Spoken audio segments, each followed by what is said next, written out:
Hello. Yeah, hello everyone. My name is Senthil Kumaran, and I'm going to talk about Kubernetes, Python, and DevOps in general. I am a senior software developer working on Amazon Elastic Kubernetes service. I work in the container networking space. I also contribute to CPython, although I've been contributing for a while by active years way past. But I'd really like to contribute as much as I can. And then over the past 4 or 5 years, I've been kind of actively working with the Kubernetes community, working on the Kubernetes sphere, and trying to get I'm trying to bridge my worlds in terms of the orchestration as well as the platform worlds as well as the language world. So this talk. It's a Python conference, I know, but many of our jobs will involve writing apps and then deploying it to a large scale, deploying it to production. Our work is not complete if we don't deploy our app to be used by customers. And then that mostly involves deploying our app to the cloud that is there, and then serving the traffic that gets used by the customers. So it's like we don't see our job over as soon as we finish writing our script or a program. The things that come beyond it is the focus. And this talk, I'll be showing less Python code, but more of the Kubernetes constructs and the YAML, and kind of explaining what I know, okay, so that I can share my knowledge of what I have learned over the past years, and then try to make the mental model that can help you to develop the apps and deploy to Kubernetes so that you can form the mental model. And doing something is really easy these days, okay? You can ask ChatGPT, you can ask Cloud AI, they can create this YAML files. You can open your VS Code and then use your Copilot to write the YAML files. All these are easy, but the main important thing is the understanding, the human understanding that we want to kind of see what this template is doing. How is this fitting into the larger picture of these building blocks, and how this all fit together. So that's the whole idea about this talk. So yeah, all of my slides are present in this GitHub.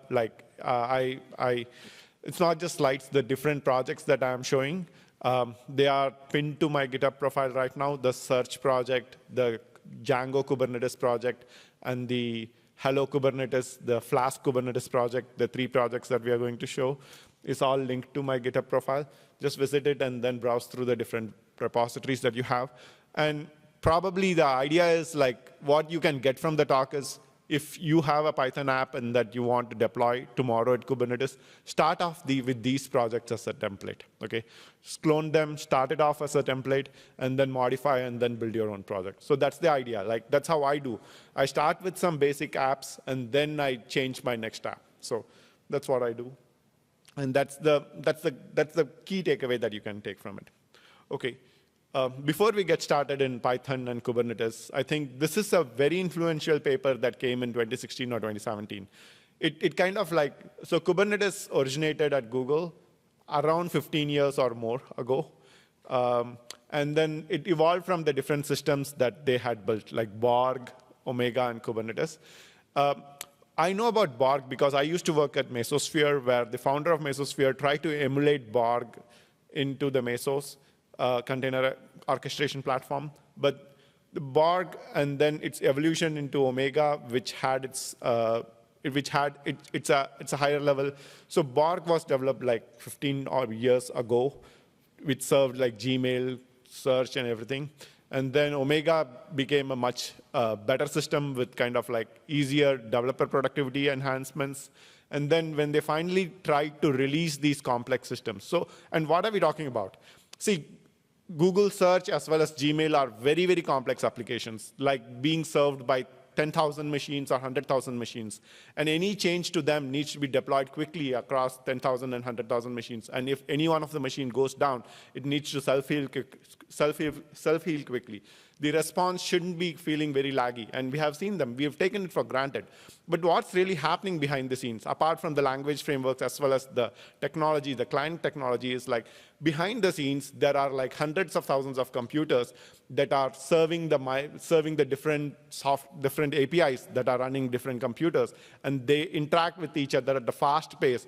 And then they kind of like, if anything goes down, they get automatically replaced. And then there is the secure communication that's happening between the different computers, and then there is a storage that each of them is mounting and then storing into the layer. And it's all distributed. It's a very complex distributed systems problem that has been solved by Google using technologies way from the underlying Linux kernel layer to the top distributed systems layer. And all of them stacked together into something that they built called Borg, Omega, and then finally open source to the world in the form of Kubernetes. There are other solutions too, like Mesos. But when Kubernetes came along, that kind of like took this entire organizational knowledge, packaged into a very useful construct for the rest of the organizations to follow and then use it. And what it means is like, we don't use it as a single developer. You may or may not want to use Kubernetes. And often when we hear the term Kubernetes, it kind of like clinks with the complexity, but it's not really complex if we understand the primitives of it well, okay? And even as a single developer, you can use it too. And this paper, I think it gives some background where this whole story started, okay? I mean, I have read it 3 or 4 times. Even yesterday I read it, because I think this gives a gist of what we are going to look at. And then the premise of this talk, okay? This is a project that I was like reading a blog post of a tiny search engine in Python following one of the blog posts that I came across on Hacker News, but I went beyond it, okay? If you go to my GitHub link, you will see that it has like a complete project with respect to a Docker file. I mean, I started off with the blog post, but I kept on increasing more and more. Like it has like, say, code coverage of 100%. Okay, I started adding complete unit tests to different parts of the code. Okay, and then I kind of like said that, what else can I do? Can I refactor it? Yes, I did refactor. Okay, what else can I do? Can I kind of like make it Dockerize it so that I don't have to build it anymore, don't have to deal with the dependencies? Yes, I put a Docker file in it. And then what else can I do? Can I deploy it in the form of deploy it in a Kubernetes? Yes, why not? Okay, so I kind of like added a Kubernetes layer on top of it to kind of like deploy this app into the Kubernetes. So what it ended up is essentially a search engine that is built, can index data from the internet, can deploy to a machine, and can scale. Okay, so then I thought about it. Oh, this tiny project is kind of like, it seems like an origin of how it all had started. Okay, there is this search engine where one of the service goes about crawling the different feeds of the internet. Okay, you give a different feeds of the internet, and it will go about scroll. And then when you give it a crawler, the crawler goes about finding all the parts of this feed and then crawls them. And then it creates a Parquet format file. Parquet is a columnar database format for CSV files. Okay, it's just a compressed CSV file. And then when you kind of like give that data store, that database to your web interface, okay, it will serve a very tiny web application UI that you can search to. Okay, and then it just presents this simple, all the files that are indexed by the crawler. And then when you search for anything GPT, it will just give a search result. Okay, I wanted to give this. Let's see if this is my project. Let's see if this comes up, but if not, it's okay. Okay, deploy app in Minikube. So, okay, and then make, I want to see, okay, it needs to take time to create a container and download, so we will not have time for it. Oh, but there is already a search app that's already running. So what I can do is make launch app. So there we go. We have a search app that's kind of like installed on a Kubernetes, and then it's serving this website. Okay, a tiny self project is transformed into a Kubernetes application, run it on it, and then it's serving. And then we can search for a very common term, like these days, is GPT. And you have some excellent entries from, say, Simon Wilson, who's talking about OpenAI GPTO, okay, recent phrases.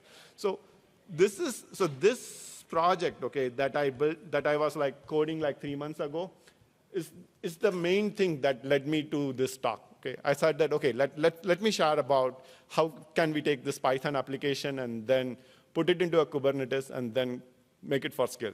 And now, as a thought exercise, let's kind of like, see, this is like a search in a box, okay? But now imagine if you are Google, okay? What you will, I mean, it's not really, it's a toy example, but imagine if you are a very big company that wants to scale. Imagine if you are OpenAI, okay? Like, let's start with Google itself because they are search. What they might probably, I mean, it's not the reality, but let's say a hypothetical, kind of like a scale example. What you would do is deploy thousands of machines and hundreds of thousands of machines that will do a crawling the web. And then you would have data stored in the packet format in their storage, whatever there is. And those storage will be linked to the boxes where you are serving the web application from, okay? And then that's the front end, the Google front end. And Google front end will go to a different machine, that's the middleware layer where you have access to the data, and then it will serve the traffic. So this tiny box, the single search in a box, kind of like expanded into multiple distributed systems application that can build this entire distributed system like a search, and then can help us scale with the amount of data. Like, it's a single application now is kind of like deployed across to multiple nodes, hundreds of nodes now. And that's all is happening behind the scenes of these large applications right now. Any application, even if we take it to like any application that we interact with these days, behind the scenes, it's not a single application. It's like many computers that have loaded the data, and then microservices interacting with each other to giving you the output of what you are seeing in the instantaneous scale. And that's exactly what we saw. Okay. Now, if you are developing a company right now with this kind of a need in your mind where you want to scale for like millions of users, and then you want to deploy your applications in thousands of machines, you would probably end up using Kubernetes. And Kubernetes comes with its own kind of like domain needs of starting with the names. So the way in which we have to understand the Kubernetes is like, namespaces are like virtual environment of the Kubernetes. Like every application that you develop, everything that you interact with, you put up into a namespace, and all the applications are containerized, and the multiple containers create a single unit of entity called pods, and everything that works inside the Kubernetes is about communicating within the pods. The networking stack is all about like pod-to-pod communication right there. And then beyond on top of the pods comes the concept called deployment, where you want to deploy your pod, your basic unit of work into multiple machines. And that's what the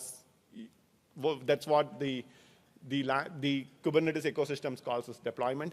But deployment itself is like a process running on a machine, multiple processes running on multiple machines. You need to have an interface to interact with the deployment, and that's what they call it as a service. Service is like a load balancer across two different deployments that you see.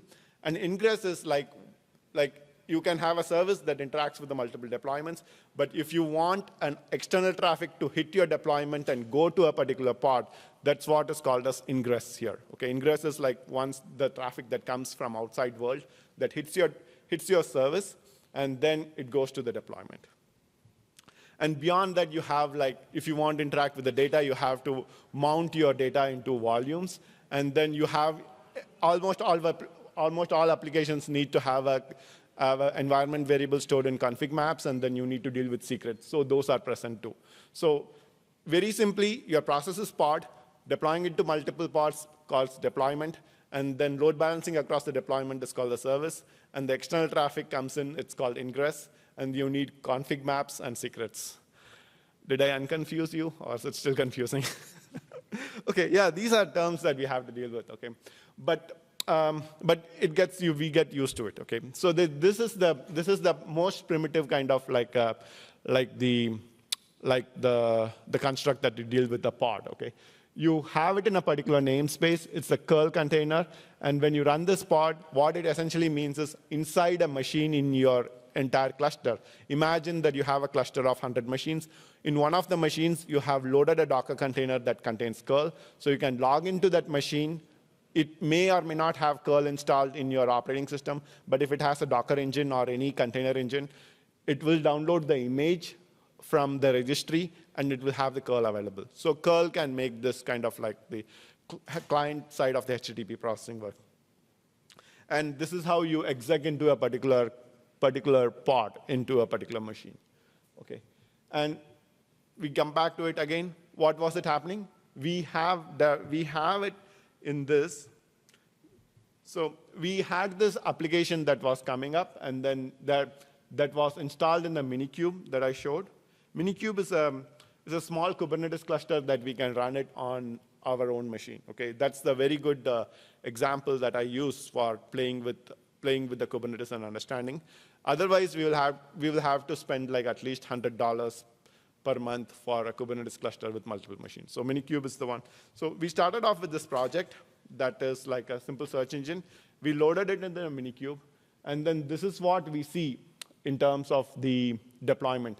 So what it does is the entire search application is packaged into something called search, and then it is a deployment with a number of replicas, which means that whenever the Kubernetes pod kills itself or a machine goes down, the Kubernetes is responsible to bringing it back again. So that's why it's called deployment.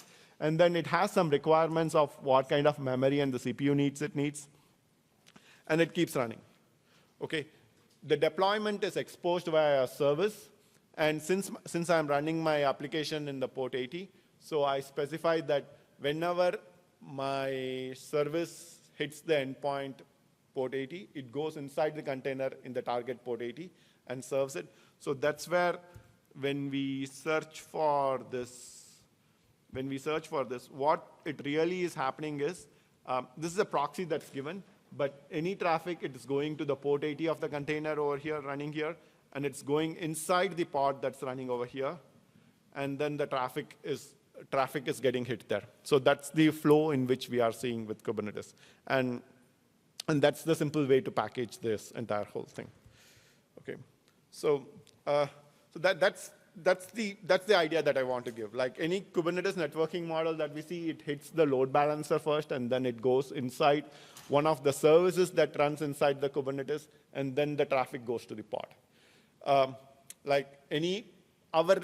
Our job as Python developers comes in this pod layer. Okay. All the applications that we write, web applications, Flask, Django, everything that we write will come in the pod layer, or even the LLM application. Rest of the things are handled by Kubernetes. And why not use it when it can handle such an amazing kind of like a complexity for you?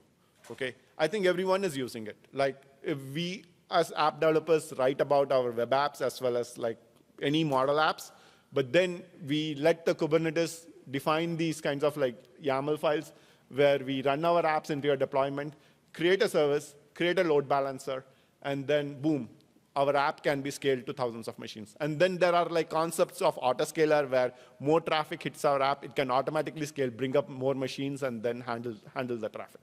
So that's the idea behind this. And like we saw a simple app like Python, right? What will it take to Dockerize and run a Flask-like Kubernetes app, okay? Take a Flask app like this, a simple Flask app, okay? Dockerize it, run it in a container, expose the port 80, and then create a deployment. It's very similar, okay? Very similar to the previous. Instead of the search app, I am now having this Fallow Python app, and then you expose that as a service and go. So that's it. Like your Python app is Dockerized into a Docker file, and then create a deployment, create a service, and attach a load balancer to it, and your Flask app, okay, is deployed on a Kubernetes cluster. That's it, okay? Now, Flask is one of the simplest frameworks. What will it take to kind of like Dockerize and then deploy your Django app, okay? It's still similar, like go to this example template that we have here in Django. It's same, like you might have to give a little bit more. Like you have, so Django works with like, in this Django app, I'm kind of like working with Django as well as a Postgres database which runs in a different container. So, and then it also uses an Nginx as a proxy. The Nginx is the front-end layer that serves your web traffic, but the rest of the Django as well as things can be containerized. So you create a config map for your environment variables, and then you create a service for your Django app. Like you Dockerize the Django app, and then you have your service for the Django app. And then you create a Django app deployment that kind of like runs this Django. The important thing is the image that we have here, okay? Django Kubernetes that you run it, and then it maps to the config map that you want to read. And because we are dealing with the databases, it needs to have the static data. So Django comes with the static data, right? It can be stored in the form of a static file system, in the form of a persistent volume. Persistent volume is nothing but your part in your file system in the node where you can store static data. It's like the mapping of your Django static directory to the Kubernetes space of persistent volumes. And then you kind of like, you make your app to write this persistent volume claims. It is similar to Django static. Like if you deploy a Django app, whatever you set up as a static root, that's what you do it in the form of static volumes, the persistent volumes in this Kubernetes space. So you set up your deployment and the volumes in the Kubernetes app. In a similar way, you set up your database and the volumes in the Kubernetes app. And then you set up your migration things as jobs. Like whenever you deploy a Django app, you have to run Python manage migrate, right? Like your database migrations. You set up your Python migrations as jobs. And once you run those jobs, you are kind of like, you are already hosting your web application already right now. But you need a way for the external traffic to hit your input URL, to get you to the application that's running inside the cluster, okay? You need a way to get inside it, and that's where the ingress comes in. You have already front-ended your application with the form of an ingress web server. So you define an ingress that's like a traffic that's coming inside it, and then you hit that internet facing to that. And that's like, I mean, I would like to say that's pretty much it, but you already saw that it's complex, okay? But the thing is, it's pretty templated. Like you define these various building blocks, and then you go forward with the different parts of it, okay? So, I mean, this itself is not enough. You have to do a little bit more steps if you are really deploying your Django application, okay? You have to point your domain to the CNAME in your registry and then get a certificate from your Let's Encrypt, and you create a HTTPS endpoint to it, and then you have it, okay? You have your Django app without deploying on any hosting provider. You can deploy it on Kubernetes, and you're ready for scale. That's the most important thing, okay?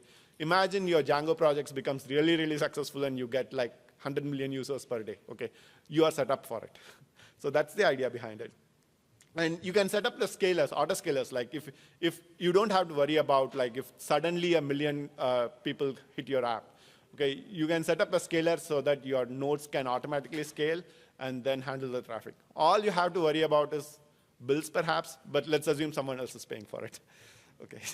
So even the machine learning workloads that I see every day, okay, are deployed on Kubernetes, Python. For example, I mean, these are all Python apps, or many Python apps that are deployed on the machine learning stack. But most often I see that the nodes that we are running on machine learning models, like the inference models or like the chat models or even the stable diffusion kind of models, the applications, if they are written in Python, the deployment comes where most of the machines are running an NVIDIA GPU on it, and the model like Mistral 7B from the Hugging Face is downloaded for inferencing. And then using a library called raylib, those are loaded into a Kubernetes apps. Like you load that entire, I mean, I must have had that link to this data. Yeah, so this is like the Kubernetes YAML file that you will see. It has the similar model as a service as well as a deployment.